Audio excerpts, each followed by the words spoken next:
In the academy, a formidable doorway existed, renowned for only opening once every year. Its destruction now echoed with significance, sending shockwaves throughout every corridor and office on campus. The artifact storage had been protected by an intricate magical barrier, and its abrupt collapse was classified as far from accidental. Administrators charged with safeguarding magical artifacts, joined by the heads of various schools, sprang into action.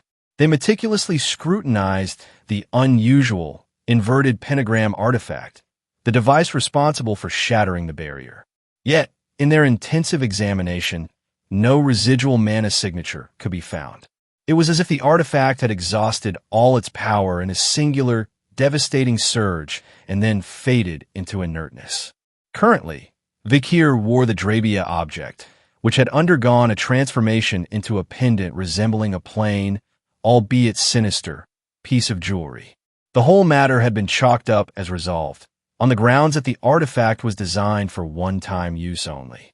With its magic spent, it was now nothing more than a necklace with an ominous shape, a relic stripped of all supernatural force, leaving only whispers of latent threat. Outside the academy, dusk settled over the grounds. The excitement of the day lingered in the air, leaving behind ripples of commotion both large and small. The latest season of competitions, the Academy League, had finally wrapped up. Within the sanctuary of his dormitory room, Vikir finished his shower, methodically rubbing his towel over his damp hair. He paused at the window as bands of evening sunlight filtered inside, painting golden streaks across the floor and his desk. Vikir's attention soon drifted to a sheet of paper laid out on his table. It was an announcement for a mock investment competition organized by the influential bourgeois family, whose events always promised prestige and opportunity. The flyer extolled the contest as a gateway for aspiring financiers, suggesting it led to the spinal cord of the economic world, a grand stage reserved for those with vision and daring. Registration was available to all Academy students throughout a one-week period, after which the chance would vanish as mysteriously as it had appeared.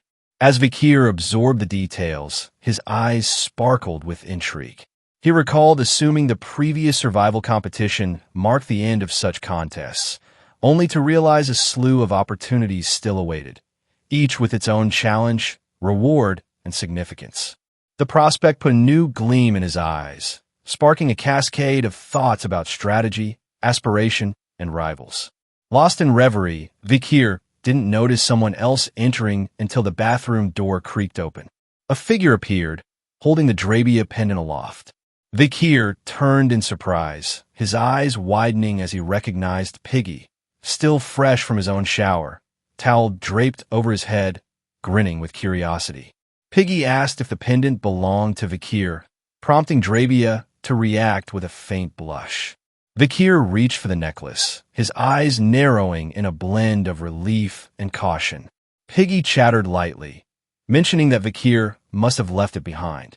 Vikir expressed thanks before Piggy returned to the steam-filled bathroom.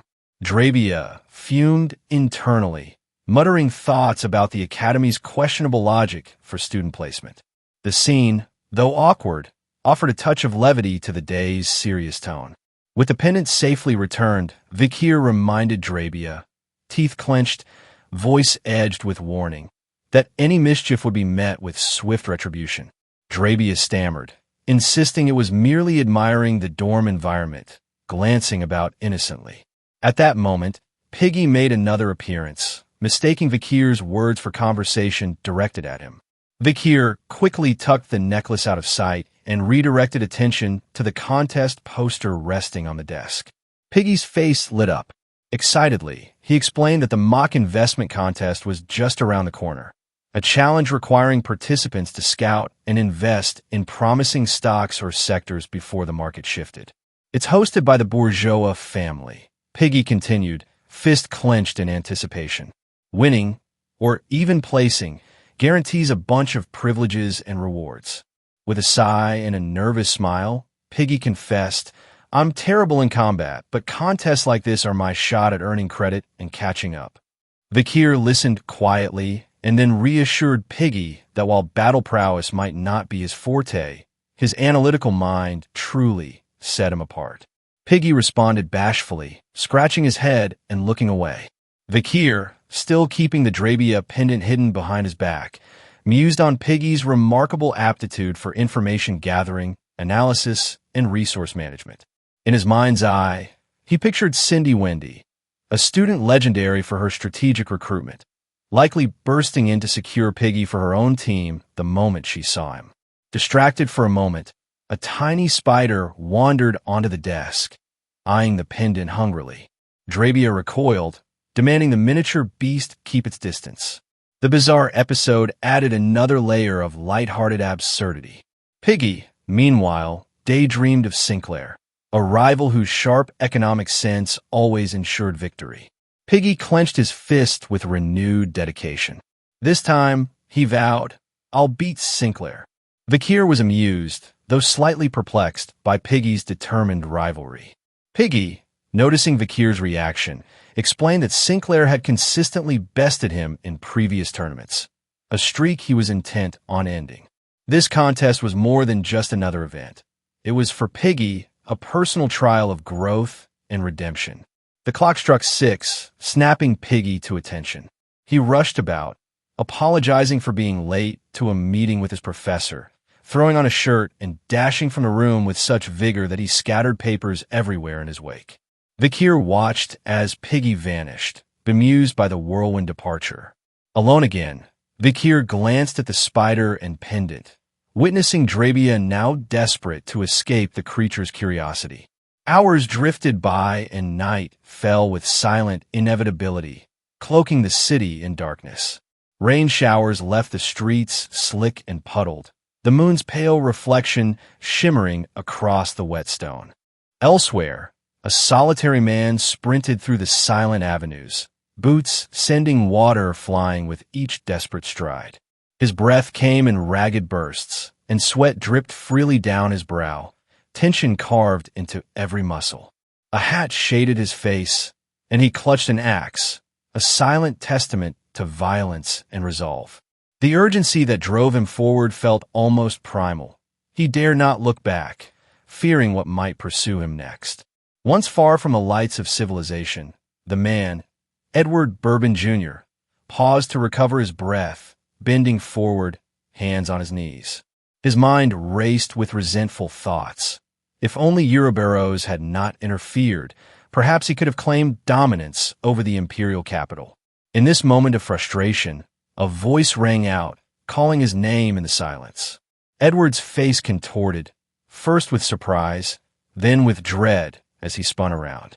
Before him, emerging from the shadows, was a figure whose clenched fist and sharp gaze exuded both menace and intent. Vikir, the infamous night bloodhound. Edward, struck by panic, realized he'd neither heard nor sensed the approach of his adversary. For a moment, Edward wondered if Vikir was an agent dispatched by Ouroboros, or if the bloodhound had chosen the hunt on his own. Vikir's eyes glowed with intensity. He addressed Edward as Sam Bourbon, using the clerical name with deliberate weight. Edward's shock turned gradually to rage, demanding to know why the figure before him was prying into past secrets. Vikir advanced, calmly revealing his credentials. A marshal ranked as an intermediate graduate, as well as a high priest representing the ascendant northern sect, the Alm Church. He recounted Edward's twisted history, a tragedy from 25 years prior, when Edward performed a heinous ritual, sacrificing his own cousin to form a demonic pact. From that moment forward, Edward dedicated himself to a blend of religious manipulation and corruption, destroying thousands of lives in his wake. Edward, undeterred, lifted his axe, which caught the moonlight in its steely edge. Vikir pressed on, highlighting Edward's subsequent recruitment into the demon army and open opposition to Quo Vadis, the organization representing order and resistance. Vikir accused Edward of wielding his extensive scriptural knowledge as a weapon, infiltrating temples, instigating rebellion during the Holy War, and enacting sabotage against celebrated heroes like Tudor Lancia. Don Quixote and Bianca Forcia pushed for confirmation. Edward let his tongue loll out in a twisted grin, openly admitting the accuracy of the allegations concerning his priesthood and the dark family crime. Brandishing his axe, Edward launched himself at Vikir, shouting denials about the rest. Vikir remained composed, his demeanor unruffled. In one swift, explosive motion, he drew his sword and executed a masterful strike, cleanly severing Edward's head, demonstrating both skill and resolve. For Vikir, justice had been executed. He believed that, even ignoring events yet to be revealed, Edward's fate was sealed beyond redemption. The body crumpled to the earth, blood pooling beneath, as Vikir looked on in quiet contemplation. Suddenly, a peculiar aroma emerged from the corpse, an unmistakable magical smell, faint yet growing stronger by the second. Vikir moved closer to investigate, following the trail of the scent until he uncovered a curious document in Edward's coat. Unfolding it, he discovered an indulgence, a sheet proclaiming forgiveness for all transgressions, bestowed and authenticated by the Church of the Old Testament. The text warned that any attempt to forge the certificate would invite dire repercussions. Strangely, the paper exuded a magical energy distinctly demonic in nature.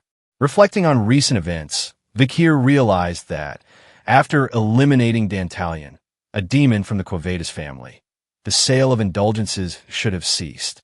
Yet the residue of demonic influence remained, persistent and troubling. Drabius spoke, its voice tinged with unease, confirming the magical presence was associated with the sixth corpse, a known companion of the ninth. Vikir, legs steady but mind racing, acknowledged he would need to re-examine the Quavid family's affairs. Grief flickered in his eyes as he stared at Edward's remains, pondering the references to Ouroboros, a mysterious woman who had made haunting the city's criminals her obsession and possibly harbored plans for him. Where once Vikir believed Ouroboros to be merely a deranged pursuer, he now suspected her schemes ran deeper. As hours passed into late night, another figure stepped into the narrative. Atop the roof of a building, silhouetted perfectly by the moon's pale glow, stood a woman in high heels, Ouroboros herself. She drew her whip, descending expertly to the quiet alley where Edward had met his end, intent on surveying the scene firsthand. Ouroboros moved through moonlit darkness, confirming the night bloodhound's absence. With measured grace, she crouched next to Edward's body, delicately lifting the severed head. She examined the lifeless features with a mixture of excitement and curiosity, her tongue flicking out as she wondered aloud how long she should wait for Vikir to reveal his true nature again. The night faded, and the video's story reached its pause. And that was it for this chapter. And if you're financially blessed, then please support the channel financially by sending super thanks.